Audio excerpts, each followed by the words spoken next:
చంద్రాన్ని గొడ్ల సావిట్లోంచి కట్లు విప్పి విడిపించిన తర్వాత గౌరి ఇల్లు చేరింది. నాగేంద్రమ్మామ ముద్దు పెట్టుకో ప్రయత్నిస్తే తనకెంతో ఏహ్యభావం కలుగుతుంది. చంద్రం తనను ముద్దు పెట్టుకున్నాడు. అసహ్యం అనిపించలే. పైగా ఆ ముద్దుతో అతడంటే ఎన్నో అర్థం కాని ఊహలు తనలో రేకెత్తుతున్నాయి. చంద్రం మంచివాడు, చాలా చాలా మంచివాడు. అయితే అతన్ని గొంజుకెందుకు కట్టేశారు? ఎక్కడికి పారిపోయాడు? ఆకలైతే అన్నం ఎవరు పెడతారు? తను కట్లు విప్పవలసింది కాదు, విప్పబట్టే పారిపోయాడు. ఒకవేళ ఇంటికి తిరిగిరాడేమో.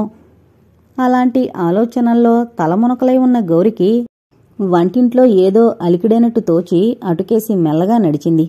ఆదెమ్మ, నాగేంద్రం పొయ్యి పక్కన చిన్న గుంట తవ్వి దాని పక్కన కూర్చుని మెల్లగా మాట్లాడుకుంటున్నారు. ఆదెమ్మ కొన్ని రూపాయల నోట్లు ముంతలో పెట్టి మూకుడు కప్పింది. నాగేంద్రం దానికి తాడు బిగించి గుంటలో పెట్టాడు. జాగ్రత్రోయ్ నాగు, ముంతలో మట్టి పడకుండా గుంట పూడ్చు, కాసిన్నా కూసిన్నా 1000 రూపాయలు అంది ఆదెమ్మ. నాగేంద్రం విసుగ్గా తలాడిస్తూ, నీకేమన్నా మతిపోయిందా? ముకుడుతో మూసిన ముంతలో మట్టిలా పడుతుంది అంటూ గుంట తవ్వగా వచ్చిన మట్టితో తిరిగి గుంటను పూడ్చాడు. ఆదెమ్మ పక్కనే ముద్ద చేసున్న పేడ పెట్టి ఆ స్థలమంతా శుభ్రంగా అలుకుతూ, నాకింకా భయంగానే ఉందిరా, ఆ కృష్ణారావు గారు నీ మీదేం అనుమానం పడరు కదా అంది. ఆ భయమేమీ లేదు. తమ్ముడు చంద్రం దొంగలించాడని ఆయనకు నమ్మకం కుదిరిపోయింది. పోలీసులకు రిపోర్టు కూడా ఇవ్వడు అంటూ లేచి నిలబడ్డాడు నాగేంద్రం. ఆదెమ్మ కూడా అలుకుడు పని పూర్తి చేసి నిలబడింది. ఇద్దరూ వాకిటికేసి నడవబోతూ తలెత్తారు. ఎదురుగా గౌరీ.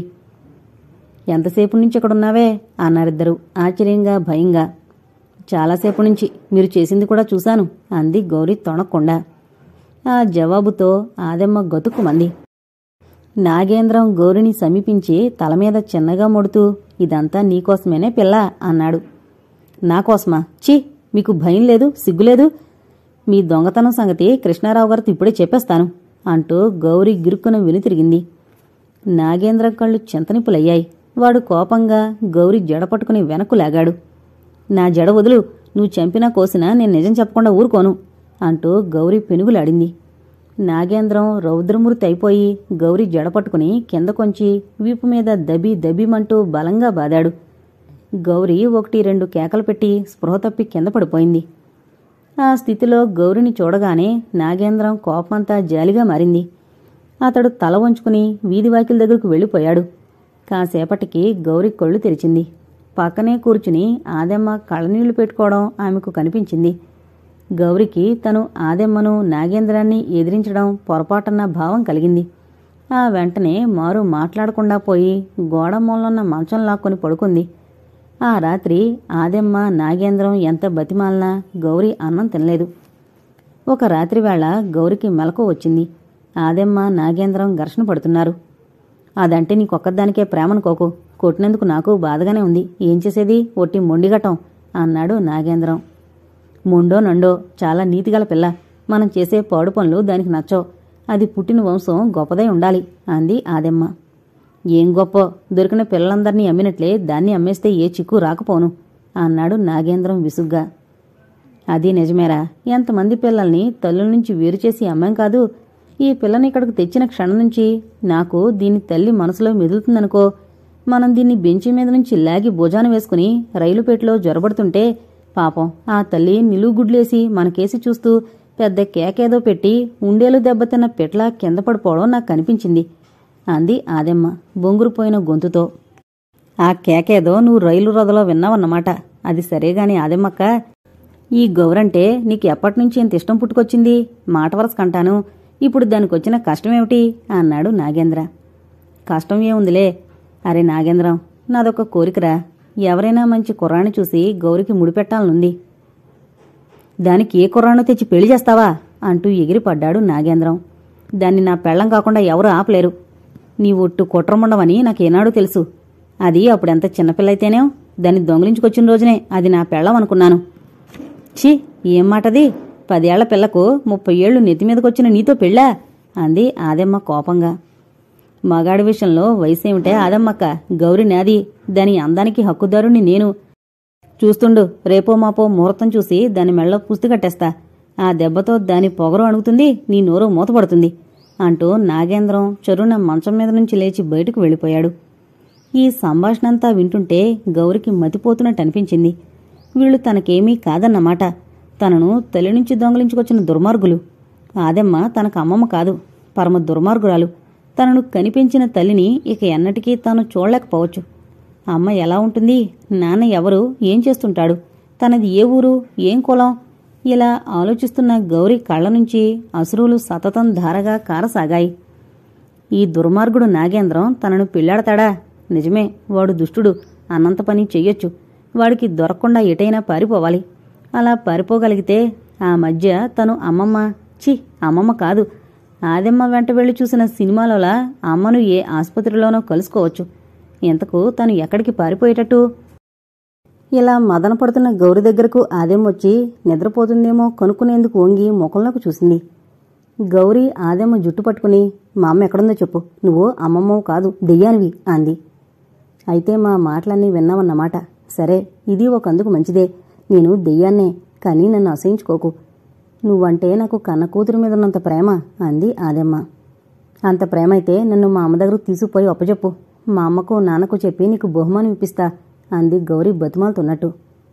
మీ అమ్మ ఎవరో ఎక్కడుంటుందో నాకు తెలీదమ్మా గౌరీ. నేను ఒక సహాయం నీకు చేస్తాను. ఈ దుర్మార్గుడు నాగేంద్రం నుంచి నిన్ను కాపాడతాను. లేపోదాం, వాడు మళ్ళీ ఇంటికి రాకముందే పోవడం మంచిది అంది ఆదెమ్మ వచ్చే దుఃఖాన్ని ఆపుకుంటూ. గౌరీ గబగబా మంచం దిగింది. ఆ క్షణంలో ఆ పిల్లకు తాను తన తల్లిని త్వరలో చూడబోతున్నాను అనే ఆశ వల్ల ఎంతో ఆనందం కలిగింది. ఆదెమ్మ ఒక గోతాం సంచిలో గౌరీ దుస్తులన్నీ సర్దింది. ఇద్దరూ ఇంటికి తాళం వేసి బయలుదేరారు. గౌరీ మనస్సు సంతోషంతో ఉరకలు వేస్తోంది. తను తన కన్నతల్లి దగ్గరకు వెళ్ళిపోతోంది. తల్లి తనను చూసి ఎంత ముచ్చటపడుతుందో. ఆదెమ్మ ఒక పెద్ద బంగళా ముందు ఆగింది. గేటు ముందున్న గుర్కవాడు ఆదెమ్మకేసి గౌరికేసి ప్రశ్నార్థకంగా చూశాడు. గౌరీ గేటు పక్కనున్న సైను బోర్డుకేసి చూసింది. దానిమీద రాసున్న అక్షరాలను కూడబలుకుని చదివింది. అనాథ శరణాలయం. గౌరి గుండె గతుకుమంది. ఆదెమ్మ తనను తన తల్లి దగ్గరకు కాదు తీసుకుపోతోంది.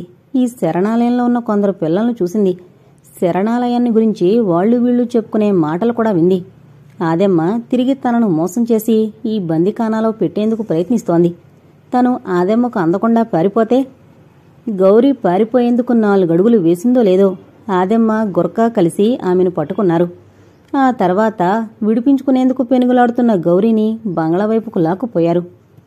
ముతక కద్దరు చీర కట్టి లావుగా నల్లగా ఉన్న ఒక వయసు మళ్లిన స్త్రీ వాళ్లకు వరండాలో కనిపించింది. ఆమె ముఖంలో ఏ భావమూ లేదు. కళ్లద్దాల్లోంచి గౌరికేసి గుచ్చిగుచ్చి చూసింది. గౌరీ ఆ చూపుకు బెదురుతుంది. ఆ స్త్రీ శరణాలయానికి మ్యాట్రిన్. అమ్మా, ఈ అమ్మాయిని మీ దగ్గర చేర్చుకోవాలి అంది ఆదెమ్మ 2 చేతులెత్తి ఆమెకు దండం పెడుతూ. ఎవరా అమ్మాయి? ఇక్కడ దిక్కులేని వాళ్లు మాత్రమే చేర్చుకుంటామని తెలీదు అంది ఆమె. దిక్కులేని పిల్లేనమ్మా, తల్లి నిన్నే చచ్చిపోయింది. ఆలనా పాలనా చూసేవాళ్ళెవరూ లేరు అంది ఆదెమ్మ. అబద్ధం అంటూ గౌరీ అరిచింది. తను ఇంతసేపుగా భావనా ప్రపంచంలో కల్పించుకున్న తల్లి చచ్చిపోయిందని ఆదెమ్మ చెప్పడం విని సహించలేక, ఈ పిల్లకు ఈ పెద్ద బంగ్లా చూసి భయం వేసింది, అందుకే అలా మాట్లాడుతోంది, నా మాట నమ్మండి అంటూ ఆదెమ్మ ఆమెను ప్రాధేయపడింది. ఆమె పెదాల మీద ఓ త్రుటికాలం చిరునవ్వు లాంటిదేదో కనిపించి ఇట్టే మాయమైంది.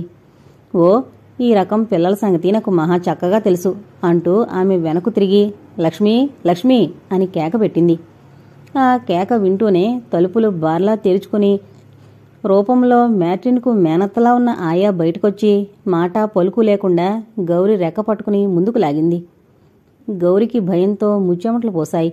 పెద్దగా అరవాలనుకుంది, గొంతు పెగల్లేదు.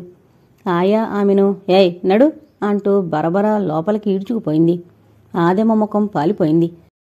ఆదిలోనే గౌరిని అంత మోటుగా శరణాలయం వాళ్ళు లోపలకు లాక్కుపోతారని ఆమెకు తెలీదు. అమ్మా, గౌరి కొంచెం బాగా బతికిన పిల్ల, కాస్త పెంకే తమరు. ఆదమ్మకు ఆ పైన మాటలు గొంతులోనే ఉండిపోయాయి. మ్యాట్రిన్ ముక్కుపొట్టాలు ఎగరేస్తూ ఆమెకేసి బెబ్బుల్లా చూస్తోంది. బోగుడంతా కట్టిపెట్టు. ఓ, ఈ రకం పిల్లల సంగతి నాకు మహా చక్కా తెలుసు, ఇక మాట్లాడుకో. చూడాలనుకుంటే ఆ పిల్లను నెలకొకసారి వచ్చి చూసుకోవచ్చు, ఇక నడు అంటూ మ్యాట్రిన్ లోపలికి వెళ్ళిపోయింది. ఆదమ్మ తలంచుకుని వెనుతిరిగి కాళ్ళు ఈడ్చుకుంటూ బంగ్లా గేటు దాటి రోడ్డు మీదకొచ్చింది. ఇన్నేళ్ల తర్వాత ఆమెకు లోకమంతా భయంకరంగా తోచింది.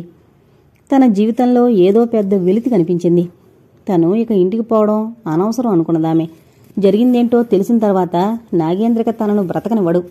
ఈ ముసలితనంలో తను ఉండేందుకు పంచ కూడా లేకుండా పోయింది. ఇదంతా తను చేసుకున్న పాపమేమో. ఆదెమ్మ రోడ్డు పక్కగా చెట్ల కిందగా ఒక గమ్యమంటూ లేకుండా నడవసాగింది. ఆనాట్నుంచి ఆమెను ఆ ప్రాంతాల వాళ్లెవరూ మళ్లీ చూడలేదు. గౌరీ కట్లెప్పగానే గొడ్ల చావడి మొండిగోడ దూకిన చంద్రం తను ఎటు వెళుతోంది చూసుకోకుండా ఊళ్ళోకి చాలా దూరం పారిపోయాడు. అతడి ఉద్దేశం తను ఇంటి నుంచి ఎంత దూరం పోగలిగితే అంత మంచిదని. బాగా అలసిపోయిన చంద్రం ఒక వీధి మలుపులో గోడ కానుకుని నిలబడ్డాడు. ఆ సరికి బాగా పొద్దెక్కి ఎండ తీక్షణం కాసాగింది. చంద్రానికి అక్కడలేని ఆకలి పుట్టుకొచ్చింది. ఇంట్లో ఉండగా అతను ఏనాడూ అంత ఆకలి ఎరుగడు. జేబులు తడుముకుంటే ఒక ₹1 బిళ్ళ దొరికింది. దాంతో అక్కడున్న హోటల్కి పోయి 2 ఇడ్లీ తిని కాఫీ తాగి సూటిగా పార్కులోకి వెళ్లి అక్కడ చెట్ల మాటునున్న ఓ బెంచి మీద పడుకున్నాడు. బాగా అలసిపోయి ఉన్నాడేమో, అతడికి నిద్ర పట్టింది. చాలాసేపటి తర్వాత అతడు కళ్ళు తెరిచేసరికి చుట్టూ చిమ్మ చీకటి. బద్ధకంగా ఒళ్ళు విరుచుకుంటూ చంద్రం లేచి కూర్చున్నాడు. పార్కులో జనం అంతగా లేరు. తను ఏదో విధంగా గుంటూరు వదిలి ఎవరి కంటాబడకుండా బొంబాయికి పారిపోవాలని అతడు నిశ్చయించుకున్నాడు. బొంబాయి చాలా పెద్ద పట్టణమట. అక్కడ పని లేనివాడంటూ ఉండడట. అక్కడ తను చేతనైన పని ఏదో ఒకటి చేసి బతకగలడు. కొంత డబ్బు కూడబెట్టిన తర్వాత గురుకులానికి వెళ్లి చదువుకోవాలి. చంద్రం బయలుదేరాడు. ఒళ్లంతా నొప్పులుగా ఉంది. జ్వరం తగిలినట్టు కాలిపోతోంది. తను ఎక్కడికి పోవాలో ఆలోచించకుండానే పార్కు వదిలి నడవసాగాడు. కొంత దూరం వెళ్లేసరికి రైలు కట్ట కనిపించింది. దూరంగా రైలు కోత వినబడింది. రైలన్నా రైలు స్టేషన్ అన్నా అతడికి ఎందుకో దిగులు, ఆనందం కూడా కలుగుతుంటుంది. ఇలా అంటే స్కూల్లో అతని స్నేహితులంతా నవ్వి వేళకోళం పట్టించేవాళ్లు. రైళ్లు, విమానాలు వచ్చి ప్రపంచాన్ని కుదించేశాయి అంటాడు మేస్టారు. తనకు మాత్రం అలా అనిపించదు. ఈ వచ్చిన తర్వాతే ప్రపంచం మరింత విశాలమైందనుకుంటాడు. తను ఇష్టం లేని వాళ్ళ నుంచి ఎంత దూరమైనా పారిపోయేందుకు ఈ రైళ్లు, విమానాలు బాగా ఉపయోగిస్తాయి. ఇల్లే కాదు, ఈ దేశమే వద్దనుకుంటే వాటి సహాయంతో మరో దేశం పోయి హాయిగా బతకొచ్చు. అలా దేశమే వదిలిపోయిన వాళ్లు కొందరున్నారట. రైలు కట్ట మీద ఇలా ఆలోచిస్తూ నడుస్తున్న చంద్రానికి పట్టాల మీద నీడలా కదులుతున్న ఓ ఆకారం కనిపించింది. ఆశ్చర్యపోతూ చంద్రం అటుకేసి ఓ కడుగు వేసేంతలో స్టేషన్ కేసొస్తున్న రైలు పెద్ద కూత వేసి మహావేగంగా ఆ ప్రాంతాన్ని సమీపిస్తోంది. చంద్రం ఒక్క దూకులో పట్టాల మీదకు పోయి అక్కడున్న ఆకారాన్ని 2 చేతులతోనూ పట్టి పట్టాల నుంచి అవతలకు నెట్టి కాలు నిలదొక్కుకోలేక దబ్బిమంటూ ఆ ఆకారం మీద పడిపోయాడు. ఇంతలో రైలు ప్రళయ భయంకరంగా గర్జిస్తూ దాటిపోయింది. చంద్రం లేచి నిలబడ్డాడు. అంతవరకు అతడితో పెనుగులాడిన ఆకారం కూడా లేచి నిలబడుతూనే ఎవరు చంద్రం అంటూ చంద్రాన్ని కావులించుకుంది. నువ్వా ప్రకాశం, ఏంటిది, ఆత్మహత్య చేసుకోవాలనుకున్నావా అన్నాడు చంద్రం తన స్నేహితుణ్ణి గుర్తించి. అవును చంద్రం, రైలు కింద పడి ఆత్మహత్య చేసుకుందామనుకున్నాను. నువ్వెందుకు అడ్డు తగిలావు? రెక్కల కష్టం మీద బతికే మా నాన్న నా చదువు కోసం ఎంతో ఖర్చు పెట్టాడు. నేను బాగా చదివి ఏ ఐఏఎస్ ఆఫీసర్ను అవుతానని ఆయన ముచ్చట పడేవాడు. నేను పరీక్ష తప్పాను. ఈ సంగతి తెలిస్తే నాన్న ఎంత బాధపడతాడో తెలుసా అన్నాడు ప్రకాశం ఏడుపు గొంతుతో. తెలివి తక్కువగా మాట్లాడబోకు ప్రకాశం. నువ్వు పరీక్ష తప్పావని తెలిస్తేనే అంత బాధపడే మీ నాన్న నిజంగా నువ్వు ఆత్మహత్య చేసుకుంటే బతికొండగలడు అనుకుంటున్నావా అన్నాడు చంద్రం కోపడుతున్నట్టు. నువ్వన్నది నిజమే చంద్రం. పరీక్ష తప్పానన్న విచారంలో ఇవేమీ నేను ఆలోచించలేదు. ప్రాణానికి తెగించి నన్ను కాపాడవు. పద, మా ఇంటికి పోదాం. నువ్వు ఈ రాత్రికి మా ఇంట్లో ఉండాలి అంటూ ప్రకాశం ముందుకు దారి తీశాడు. చంద్రం మౌనంగా ప్రకాశం పక్కన నడవసాగాడు. హఠాత్తుగా ప్రకాశానికో అనుమానం కలిగింది. ఇంత రాత్రివేళ చంద్రం ఈ రైలు కట్టకేసి ఎందుకొచ్చినట్టు? చంద్రం కూడా పరీక్ష తప్పాడు. అతడు తనలాగే. చంద్రం, నువ్వు ఈ ప్రాంతానికి ఎందుకొచ్చావు? నాలాగే నువ్వు అవునా అని అడిగాడు ప్రకాశం. అలాంటి అనుమానమేం పెట్టుకోకు. నేను చచ్చేందుకు ఇటు రాలేదు. ఒకవేళ రైలు కింద పడి చచ్చినా నా కోసం దిగులు పడేవాళ్ళెవరూ లేరు అన్నాడు చంద్రం నిస్పృహగా. నీకోసం దిగులు పడేవాళ్లు లేరా అంటూ ప్రకాశం ఆప్యాయంగా చంద్రం చేయి పట్టుకున్నాడు. చంద్రం చేయి వణికింది.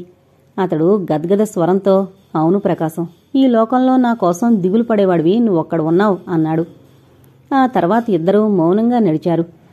ఇంటికి సమీపించేసరికి ప్రకాశం తండ్రి భద్రయ్య వాకిట్లో తల వంచుకుని విచారంగా కూర్చుని ఉండడం వాళ్లకు కనిపించింది.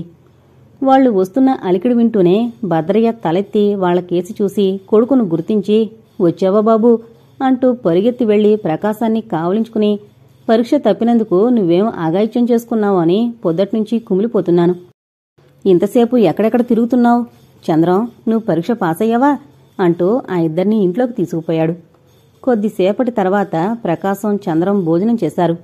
చంద్రానికి తిండి సహించలేదు, కాని భద్రయ్య బలవంతం చేయగా తిన్నాడు. భద్రయ్య 1-2 సార్లు అడిగిన మీదట ప్రకాశాన్ని రైలు పట్టాల మీద తాను ఎలాంటి స్థితిలో చూసింది అతడికి చెప్పాడు. భద్రయ్య హృదయం చంద్రం పట్ల కృతజ్ఞతాభావంతో నిండిపోయింది. అతడు తనకు పుత్రభిక్ష పెట్టాడు. అంత చిన్నవాడికి తన కృతజ్ఞతాభావం ఎలాంటి మాటలతో చెప్పడం? భద్రయ్య చంద్రం చేతులు పట్టుకుని నుదుటి మీద చేయి వేశాడు. అది వెచ్చగా ఉన్నట్టు తోచింది. చంద్రం, నీకు బాగా జ్వరం వచ్చినట్టుంది. ఒరే బాబూ, ఆ మంచం వేసి చంద్రాన్ని అక్కడ పడుకోబెట్టు, నేను డాక్టర్ని పిలుచుకొస్తాను అంటూ భద్రయ్య చంద్రం వద్దని వారిస్తున్నా వెనుక డాక్టర్ కోసం పరిగెత్తాడు. డాక్టర్ వచ్చి చూసి ఇది మామూలు జ్వరంలా లేదన్నాడు. ఏవో మందులిచ్చాడు. 3-4 రోజుల తర్వాత అది టైఫాయిడ్ అని తేలింది. భద్రయ్య కృష్ణారావు కోసం కబురు చేస్తానన్నాడు. చంద్రం వద్దంటే వద్దండమేగాక అన్న అక్కడికి వచ్చేలా ఉంటే తను ఎటైనా పారిపోతానన్నాడు. మీకిక్కడ ఇబ్బందిగా ఉంటుంది గనుక తనను ధర్మాసుపత్రికి తీసుకుపోమన్నాడు. ఎక్కువగా మాట్లాడకు చంద్రం, నువ్విక్కడ ఉండడం మాకు ఇబ్బందిగా ఉంటుందా? ఎంత మాట! నువ్వు నా బిడ్డను కాపాడవు, నా బిడ్డతో సమానుడివి అంటూ భద్రయ్య పైపంచతో కళ్ళు తుడుచుకున్నాడు. నేను పొరపాటుగా మాట్లాడాను, ఏమీ అనుకోకండి. ఈ టైఫాయిడ్ నన్నేమీ చేయదు, నేను బతుకుతాను. నేను నిర్దోషినని రుజువు చేస్తాను. కానీ ఒకవేళ ఈ జ్వరంతో చచ్చిపోతే నా శవాన్ని కాల్చేసిన తర్వాత మా అన్నయ్య వాళ్లకు కబురు చేయండి. చంద్రం చనిపోతూ తను డబ్బు దొంగలించలేదని అన్నట్టు ఆయనతో చెప్పండి అంటూ చంద్రం కళ్ళనీరు పెట్టుకున్నాడు. చంద్రానికి జ్వరం వదిలి స్వస్థత కలిగేందుకు 4 రోజులు పట్టింది. ఆ తర్వాత ఓ 1 వారం రోజులు గడవగానే చంద్రమిక తను వెళ్ళిపోతానన్నాడు. భద్రయ్య ఒప్పుకోలేదు. మరి కాస్త ఆరోగ్యం కలగ్గానే వెళుదువుగాని మా ప్రకాశం నీ గురించి అంతా చెప్పాడు. నువ్వు గురుకులానికో ఎక్కడికో వెళ్ళి చదువుకోవాలనుకుంటున్నావట, అలాగే చదువుకో. ప్రకాశం పాస్ అయితే కాలేజీ చదువు ఖర్చులకుంటుందని 7 సంవత్సరాలుగా కొంత డబ్బు కూడబెట్టాను. అదిప్పుడు 600 అయింది. ఆ డబ్బు నీకిస్తాను. అది తీసుకుని మరికొంత ఆరోగ్యం కలిగిన తర్వాత నువ్వెక్కడ చదువుకోవాలంటే అక్కడికి వెళ్ళు. నువ్వు బాగా చదివి ప్రయోజకుడివై తిరిగి రావాలని నా కోరిక అన్నాడు భద్రయ్య. నాకు డబ్బు అవసరం లేదండి, నా తిప్పలు నేను పడగలను అన్నాడు చంద్రం. ఈ డబ్బే నీ తండ్రి ఇస్తానంటే వద్దనగలవా అన్నాడు భద్రయ్య నిట్టూరుస్తూ. చంద్రం, నాన్న చెప్పినట్టు చెయ్యి, నాన్నకు నాకు కూడా సంతోషం కలుగుతుంది అన్నాడు ప్రకాశం. వాళ్ళు చూపిన ఆదరానికి చంద్రం కళ్లలో నీళ్లు తిరిగాయి. ఇంత ఆదరం, ప్రేమ తను ఏనాడు ఎరుగడు. డబ్బు తీసుకోవడానికి ఒప్పుకున్నాడు. కాని అతడికి ఇంకో సంగతి తెలుసుకోవాలనుంది. తమ కుటుంబానికి ఈ కుటుంబానికి ఎందుకంత బద్ధవైరం? భద్రయ్య కాస్త తటపటాయించి చివరికిలా చెప్పాడు. నువ్వింకా చిన్నవాడివి, అయినా బలవంతం చేశావు గనక చెబుతున్నాను. మా తాతగారిది మీ ముత్తాతగారిది ఒకే ఊరు. అప్పట్లో మాది చాలా మూతుబరి కుటుంబం కింద లెక్క. మీ ముత్తాతగారు కుటుంబ పోషణకు చాలా అవస్థలు పడుతుండేవారట. ఆయన ఒకసారి మా తాతగారితో అన్ని సంగతులు చెప్పుకున్నారు. మా తాత ఆయనకు 300 రూపాయలిచ్చి గుంటూరు వెళ్లి పొగాకు దుకాణం పెట్టుకోమని సలహా ఇచ్చారు. ఆనాడు 300 రూపాయలంటే ఇప్పటి 3000 రూపాయలతో సమానం. మీ ముత్తాతగారు గుంటూరు వెళ్లి వ్యాపారం సాగించారు. గిట్టుబాటుగానే ఉంది. మరికొంత పెట్టుబడి పెట్టి భారీ ఎత్తున వ్యాపారం చేయాలని ఆయనకు ఆలోచనొచ్చి ఆ మాట మా తాతగారితో చెప్పారు. వ్యాపారంలో భాగస్వామి కమ్మన్నారు. అందుకొప్పుకుని మా తాత ఉన్న పొలం అమ్ముకుని గుంటూరు చేరారు. మా తాత మీ ముత్తాత వ్యాపారంలో భాగస్వాములయ్యారు. వ్యాపార గొడవలన్నీ మీ ముత్తాతగారే చూసేవారు. వ్యాపారంలో ఎంత లాభాలొస్తోంది మా తాతకు తెలీదు. కుటుంబ ఖర్చులకు డబ్బు మాత్రం తీసుకుంటూ ఉండేవారు. కొన్నేళ్లు గడిచాయి. వ్యాపారం ఏపాటి లాభసాటిగా నడుస్తుందో తెలుసుకునేందుకు మా తాత మీ ముత్తాతను ఆ వివరాలు అడిగారు. ఆ వివరాలన్నీ చెబితే నీకు ఉన్నమతి పోతుంది. కుటుంబ ఖర్చులకు సరిపడా డబ్బిస్తున్నాను కదా, కాలక్షేపం చేసేయ్ అన్నారట మీ ముత్తాతగారు. ఇద్దరూ ఘర్షణ పడ్డారు. అసలు నీకు వ్యాపారంలో వాటాయలేదు, పొమ్మన్నాడట. పల్లెలో మిగిలిన కొద్ది పొలము అమ్మి కోర్టుకు వెళ్లాడు మా తాత. కేసు గెలవలేదు. లెక్కల పుస్తకాల్లో ఎక్కడా మా తాత వాటాదారుడన్న సంగతే లేదు. ఏదో జీతం డబ్బులు తీసుకుని పనిచేసేవాడన్న ధోరణిలో ఆ లెక్కలన్నీ రాసున్నాయి. ఆ దెబ్బతో మా తాత మంచం పట్టి 3 నెలలు తిరగకుండానే చనిపోయాడు. అప్పట్లో మా నాన్న హైస్కూల్లో అనుకుంటాను చదువుతుండేవాడు. ఆ రోజుల్లో ఆయన చాలా దుడుకు మనిషి. చదువు పాడవడం, ఉన్న చదువుతో మంచి ఉద్యోగం దొరకపోవడంతో ఆయన బాగా పగబట్టి ఒక రోజున దారిలో ఒంటరిగా మీ ముత్తాతను దొరకపుచ్చుకుని బాగా కొట్టాడు. అప్పటికే ముసలివాడే ఉన్న మీ ముత్తాత ఈ దెబ్బలతో మంచం మీద నుంచి లేవలేని స్థితికొచ్చాడు.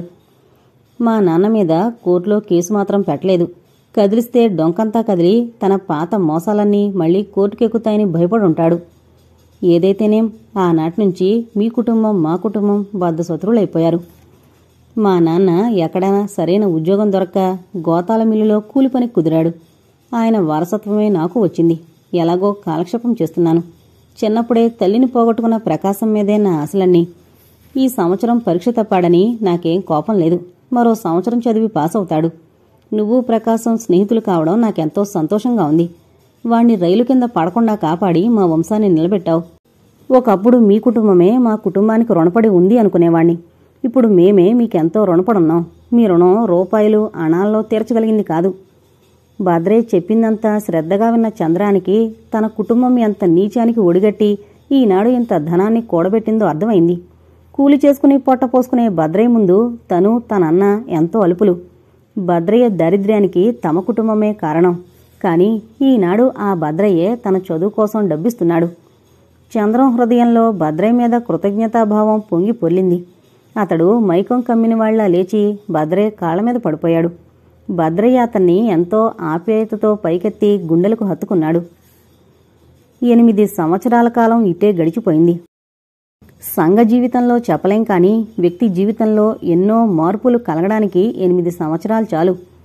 కృష్ణారావు నడుపుతున్న చిన్న పొగాకు కంపెనీ పెద్ద ఫ్యాక్టరీగా మారింది. పాత సైన్ బోర్డు స్థానాన్ని శేఖర్ టొబాకో ఫ్యాక్టరీ అన్న కొత్త బోర్డు ఆక్రమించుకుంది. గుంటూరు టౌన్కు చిన్న సిటీ లక్షణాలు ఏర్పడ్డాయి. మెడికల్ కాలేజీతో పాటు మరికొన్ని కొత్త కాలేజీలు, హాస్పిటల్స్ వచ్చాయి. పల్లెటూళ్లలో నివసించే ధనిక కుటుంబాల వాళ్లు చాలామంది పిల్లల చదువు కోసం అంటూ పట్నం మీదకి ఎత్తొచ్చారు. బీద కుటుంబీకులు విడవకుండా కూలీనాలి దొరుకుతుందన్న ఆశతో గ్రామాలు వదిలి లేచొచ్చారు. పైచూపులకు పట్టణం బాగా మారింది. వాతావరణం మరింతగా మారింది. కానీ ఫ్యాక్టరీల్లో, కార్ఖానాల్లో కష్టించి పనిచేసే కూలీల జీవిత విధానంలో మార్పు లేదు. కృష్ణారావు యాజమాన్యంలో నడుస్తున్న పొగాకు ఫ్యాక్టరీకి అంత దూరంలో ఉన్న మైదానంలో మరికొన్ని కొత్త పూరుగుడుసులు లేచాయి. వాటితో పాటు అక్కడ మురికి, బీతతనం కూడా మరికొంత పెరిగింది. పూర్వం వేలల్లో నడిచిన కృష్ణారావు వ్యాపారం ఇప్పుడు లక్షల మీద నడుస్తోంది. పాత డాబా ఇంటి స్థానంలో 2 అంతస్తుల విశాలమైన మేడ కట్టించాడు. అతడిప్పుడు నవనాగరిక జీవితానికి అవసరమైన అన్ని హంగులు ఏర్పాటు చేసుకున్నాడు. ఇంటికి కావలసిన ఫర్నిచర్ అంతా ఆర్డర్ ఇచ్చి బొంబాయి నుంచి తెప్పించాడు. కృష్ణారావు ఏకైక పుత్రిక రజనీకి ఇప్పుడు 12వ ఏడు. రజనీని అందరూ అచ్చాం బాబాయ్ పోలిక అంటారు. చంద్రం ఇల్లు వదిలిపోయినప్పుడు రజనీ 3 ఏళ్ల పిల్ల. ఆ కారణంగా ఆమెకు చంద్రమేమీ గుర్తులేడు. కానీ హేమ దగ్గరకు వెళ్ళినప్పుడల్లా రజనీ చంద్రాన్ని గురించి అడుగుతుండేది. ఎలాంటివాడు? కోపదారా? నిదానస్తుడా? ఎర్రగా ఉండేవాడా? చామంచాయా? ఈ ప్రశ్నలు ఎప్పుడైనా తల్లిని అడిగితే ఆవిడ కస్సుమనేది. తండ్రిని అడిగితే ముభావంగా తల వంచుకుని ఊరుకుని బాధపడుతున్నట్టు కనపడేవాడు. చంద్రం బాబాయికి తనంటే చాలా ప్రేమ అని, ఎప్పుడూ భుజం మీద వేసుకుని తిరుగుతుండేవాడని హేమ ద్వారా తెలుసుకుని రజనీ చాలా ఆనందపడేది. బాబాయ్ ఇప్పుడెంత ఎత్తు పెరుగుంటాడు? ఏనాటికైనా ఇంటికి తిరిగొస్తాడా? ఇలాంటి ప్రశ్నలతో రజనీ సతమతమైపోతూ ఉండేది. రజనీ చాలా చురుకైన పిల్ల. తల్లిదండ్రులకు ఏకైక సంతానం కావడం వల్ల ఎంతో అల్లారుముద్దుగా పెంచుకుంటున్నారు. తల్లి కాంతమ్మకు రజనీ మీద ఈగవాలన ఎక్కడ కందిపోతుందో అన్నంత భయం. రజనీ మాటకు ఎదురు చెప్పే ధైర్యం ఆ ఇంట్లో ఎవరికీ లేదు. కొంచెం కోపగిస్తే చాలు అలిగి కూర్చునేది. ఆమెకు సినిమా పత్రికలు, డిటెక్టివ్ నవలలు చదవడంలో ఉన్న శ్రద్ధ స్కూలు పుస్తకాల మీద లేదు. అందువల్లనే రజనీ 2 సంవత్సరాలుగా 3rd ఫారంలోనే ఉండిపోయింది. కృష్ణారావు కూతురు చదువు అశ్రద్ధ చేస్తోందని తెలిసి గట్టిగా కోపడాలి అనుకునేవాడు. కాని కాంతమ్మకు భయపడి అతడామెను మందలించలేకపోతున్నాడు. కాంతమ్మ దృష్టిలో తన కూతురు చదవడం, పరీక్షలు పాస్ అవడం అంతా ఒట్టి హైరానా. ఎంత పెద్ద చదువు చదివి మాత్రం తన కూతురు ఉద్యోగాలు చేయబోతోందా? ఊళ్ళు ఏలబోతోందా? తన బిడ్డ గొప్ప అదృష్టవంతురాలు. బిడ్డ వయసుతో పాటు తమ సంపద కూడా పెరుగుతోంది. దానికి చదువు మీద ఇష్టం లేకపోతే చదవమని బలవంతం చేయడం ఎందుకు? ఇంకో 5-6 ఏళ్లు గడిస్తే తమ హోదాకు సరితూగే కుటుంబంలోని కుర్రాన్ని ఎవరినైనా తెచ్చి దానికి ముడేసి ఇంట్లోనే ఎలరకుంచుకుంటే సరిపోతుంది. కాంతమ్మకెప్పుడు ఇలాంటి ఆలోచనలే. ఆమె ఒట్టి ఆలోచనలతో సరిపెట్టుకుని ఇంట్లో కూర్చోక తమ అంతస్తుకు తెగినవారు అనుకున్న కుటుంబాల వాళ్లతో పరిచయాలు, స్నేహాలు ప్రారంభించింది. డబ్బుతో పాటు కాంతమ్మ మానసికంగా కూడా కొంత పెరిగింది. ధనం వల్ల గాని ఉద్యోగరీత్యా గాని గొప్పవాళ్లని ఆమె అనుకున్న వ్యక్తులతో సమాన ఫాయాలో మాట్లాడడం నేర్చుకుంది. ఉన్నట్టుండి ఒక శుభముహూర్తాన కాంతమ్మ లేడీస్ క్లబ్లో మెంబరుగా చేరింది. అక్కడికి వచ్చేవారంతా కొద్దో గొప్పో చదువుకున్న వాళ్ళు, పెద్ద పెద్ద ఆఫీసర్ల భార్యలు, వారి సంతానమును. కాంతమ్మ తన భర్త దగ్గర ఓపికొన్నప్పుడల్లా 4 ఇంగ్లీష్ ముక్కలు నేర్చుకుని వాటిని సందర్భశుద్ధి ఉన్నా లేకున్నా క్లబ్బులో ధారాళంగా ఉపయోగించేది. విన్నవాళ్లు విరగబడి నవ్వబోయి పెద్దంటి ఆవిడ ఏమనుకుని పోతుందో అని చిరునవ్వు నవ్వే ప్రయత్నంలో వికవిక పకపకామనేవాళ్లు. అలాంటి సందర్భాల్లో కాంతమ్మకు అరికాలమంట నెతికెక్కేది. డిగ్రీలు ఉద్యోగాలు ఉన్న లక్ష్మి లేని వాళ్లకు మర్యాద మన్నన ఏం తెలుస్తుంది అనుకునేదావిడ ఈసడింపుగా. ఆ నవ్విన వాళ్ళందర్నీ నాగరికత తెలియని పశువుల కింద జమకట్టేది. క్లబ్బుకొచ్చే వాళ్లలో రిటైర్డ్ హైకోర్టు జడ్జి సుందరంగారి భార్య అంటే కాంతమ్మకు మహా చెడ్డ కోపం. కాంతమ్మకు ఆమెకు ప్రతి చిన్న విషయంలోనూ వాదోపవాదాలు జరుగుతుండేవి. ఇక కలెక్టర్ భార్య కళావతి ఉంది. ఆమె ఆ క్లబ్బుకు వచ్చే వారందరిలోకి సౌందర్యవతి, విద్యావతి. ఆమె ఎవరి మనస్సు నొప్పించకుండా తాను నవ్వుతూ అందర్నీ నవ్విస్తుండేది. ఆమెన్న కాంతమ్మకు పడదు, కాని పైకి మాత్రం ఎంతో ఆప్యాయత, గౌరవం కనబరుస్తుండేది. ఒకనాడు క్లబ్బులో అందరూ పేకాడుతున్నారు. మధ్య మధ్య మిసెస్ సుందరం, కాంతమ్మ ఒకరిని మించి ఒకరు గొప్పలు చెప్పుకుంటున్నారు. మిసెస్ సుందరం ఒక్కతే కాంతమ్మతో ఇలాంటి కబుర్లు పెట్టుకుంటుంది. తతిమావారు ఆమె సంగతంతగా పట్టించుకోరు. మీరు కట్టించీర బావుంది, కొత్తదా అడిగింది మిసెస్ సుందరం కాంతమ్మను. అబ్బే లేదు, డ్రైవర్స్ నుంచి వచ్చింది. నేను పట్టుచీర ఒకసారి కంటే ఎక్కువ కట్టను, డ్రైవర్స్కు వేసేస్తాను. అది ఫ్యాషన్ కంపెనీ వాళ్ళకే, వాళ్ళు చీరకు 2 రూపాయలు ఛార్జీ చేస్తారు. అదెంతలేండి, మా వారికి నేను నలిగిన చీర కట్టుకోవడం బొత్తిగా ఇష్టం ఉండదు అంది కాంతమ్మ గర్వంగా.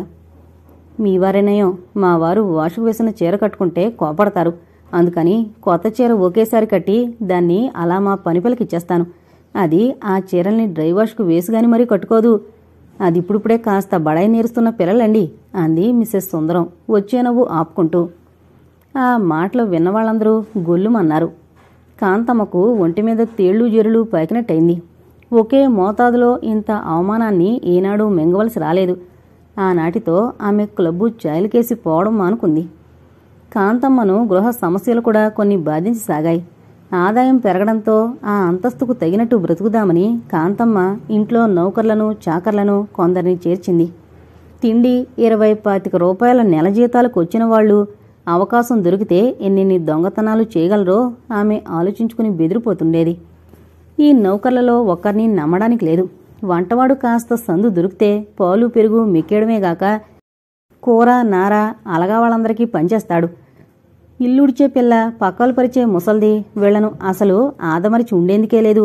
నెలాఖరున వీళ్ళందరికీ జీతం డబ్బులిచ్చేటప్పుడు కాంతమ్మకు ప్రాణం కడబట్టినంత పనయ్యేది. పని పాట లేని వాళ్ళందరికీ తను ఊరికే డబ్బు దారపోస్తున్నట్టు బాధపడేది. కాని ఇంటికి ఈ హంగులన్నీ తప్పో. పెళ్ళిడికొస్తున్న పిల్లుంది. ఏ క్షణాల ఎలాంటి సంబంధాలొస్తాయో చెప్పలేం. కృష్ణారావులో కూడా రోజురోజుకు పెరిగిపోతున్న ఆదాయం చాలా మార్పులు తెచ్చింది. ఏనాడు రాజకీయాల జోలికి పోని కృష్ణారావు అవంటే ఎంతో ఆసక్తి కనబరుస్తున్నాడు. ఏవైనా ఎన్నికలొస్తే అతని ఇంటికి వచ్చేపోయే కార్ల సంఖ్య చెప్పడం కష్టం. అసెంబ్లీకి నిలబడవలసిందిగా కొందరతన్ని గట్టిగా కోరారు. అంత తొందరేం వచ్చిందిలే అన్న ధోరణిలో కృష్ణారావు మాట్లాడు. ఇలాంటి సంగతులు తెలిసినప్పుడల్లా కాంతమ్మ భర్త అంత ప్రయోజకుడై పోవడానికి కారణం తనే అనుకుంటుంది. ఆమె పొలుగుబడి వల్లే కావచ్చు. ఒకప్పుడు నాస్తికుళ్లా మాట్లాడే కృష్ణారావు ఇప్పుడు గొప్ప ఆస్తికుడు, వెంకటేశ్వరస్వామి భక్తుడు అయిపోయాడు. సింహద్వారం దాటి ఇంట్లో ప్రవేశించగానే నిలువెత్తు 7 కొండలవాడి విగ్రహం అందర్నీ ఆకర్షిస్తుంది. భార్యాభర్తలిద్దరూ తప్పకుండా శనివారాల్లో ఉపవాసాలు చేస్తుంటారు. డబ్బు, పొలుకుబడి, ఆరోగ్యం, చక్కని కుమార్తె ఇన్నున్నా ఎటో పారిపోయిన తమ్ముడు చంద్రాన్ని మాత్రం కృష్ణారావు మరిచిపోలేకపోతున్నాడు. అతడు గుర్తొచ్చినప్పుడల్లా కృష్ణారావు తమ్ముడి పట్ల తాను చేసిన దౌష్ట్యానికి బాధపడుతుండేవాడు. దొంగతనం చేసిన తమ్ముణ్ణి తానలా గొడ్ల చావిడిలో గుంజకు కట్టేవలసింది కాదు. ఈ పాడు పని చేయడం ద్వారా తను మరణించిన తల్లిదండ్రుల ఆత్మలకు శాంతి లేకుండా చేసుండొచ్చు. చంద్రం ఇంకా బతికే ఉన్నాడా? తమ్ముణ్ణి గురించిన ఈ అనుమానం కృష్ణారావుకు సరిగ్గా ఆఫీసుకు బయలుదేరే సమయాల్లో ఎదురవుతుండేది. ఆ రోజున ఎందుకనో చంద్రం హఠాత్తుగా గుర్తుకొచ్చాడు. కృష్ణారావు ఆఫీసుకు వెళ్లే ప్రయత్నం మాని తన గదిలోకి వెళ్లి పడుకున్నాడు. భార్య వచ్చి అడిగితే ఒంట్లో బాగలేదని చెప్పాడు. గోడ గడియారం 12 కొట్టింది. బయట ఎండ మండిపోతుంది. గదిలో ఫ్యాన్ తిరుగుతున్నా గాలి మరింత వేడికిపోతోంది. ఫ్యాన్ ఆపితే ఎక్కడలేని ఉక్క. కృష్ణారావు మంచం మీద నుంచి లేచి వరండాలో కెళదామనుకునేంతలో అప్పుడే భోంచేసిందేమో ఆయాసపడుతూ కాంతమ్మ గదిలో ప్రవేశించింది. చూడండి ఇక్కడ ఎంత ఉక్కగా ఉందో. ఒక్క గదన్న ఎయిర్ కండిషన్ చేయించమంటే చేయించరు. ఆ జడ్జి సుందరం గారు చూడండి, ఉన్నదానిలోనే ఎంత గొప్పగా కనబడతారో 3 గదులు ఎయిర్ కండిషన్ చేయించారట అంది. ఈ మాటలు వింటూనే కృష్ణారావుకు ఒళ్ళు మండిపోయింది. తన భార్య ఒక్కనాడైనా తన తమ్ముని గురించి అడిగిన పాపాన పోలేదు. వాడింకా బతికుంటే ఎక్కడో బికారిలా జీవితం గడుపుతుండుంటాడు. ఆస్తిలో వాడికి వాటా ఉంది. అయినా వాడికి అనుభవించే రాత లేదు. ఉన్నది చాలక తన భార్య ఎయిర్ కండిషన్లు కావాలంటోంది. చంద్రం తిరిగి రాకపోవడమే ఆమె కోరుకుంటున్నట్టు కనబడుతోంది. అప్పుడు ఆస్తంతా తన కూతురికే దక్కుతుంది. ఈ మనిషిలో మానవత్వం ఉందా? ఉలకరు పలకరు. ఏంటంత ఇదిగా ఆలోచిస్తున్నారు? ఒంట్లో మరీ అంత బాగోకపోతే డాక్టర్కు ఫోన్ చేయండి. అయినా నా మాట మీరు ఏనాడు లెక్క చేశారు గనుక అంటూ కాంతమ్మ ముఖం ముడుచుకుని దూరంగా పోయి కూర్చుంది. కృష్ణారావు భార్య అన్న మాటలకు ఏ జవాబు ఇవ్వలేదు. అతడికి ఆలోచనల మీద ఆలోచనలు వస్తున్నాయి. కాంతమ్మ మాట తానెప్పుడు కాదన్నాడో అతడికి గుర్తుకు రావడం లేదు. నిజంగానే ఆమె మాట పాటించక ఆమెను తగిన హద్దుల్లో ఆమె నుంచినట్టయితే తన తమ్ముడు దేశాలు పట్టిపోవలసిన అవసరం కలిగేది కాదేమో. ఈనాడు 1 లక్షల ఆస్తికి వారసుడైన చంద్రం పొట్ట కోసం ఎన్నెన్ని బాధలు పడుతున్నాడో. భగవాన్, తను చేసిన పాపానికి నిష్కృతి లేదు.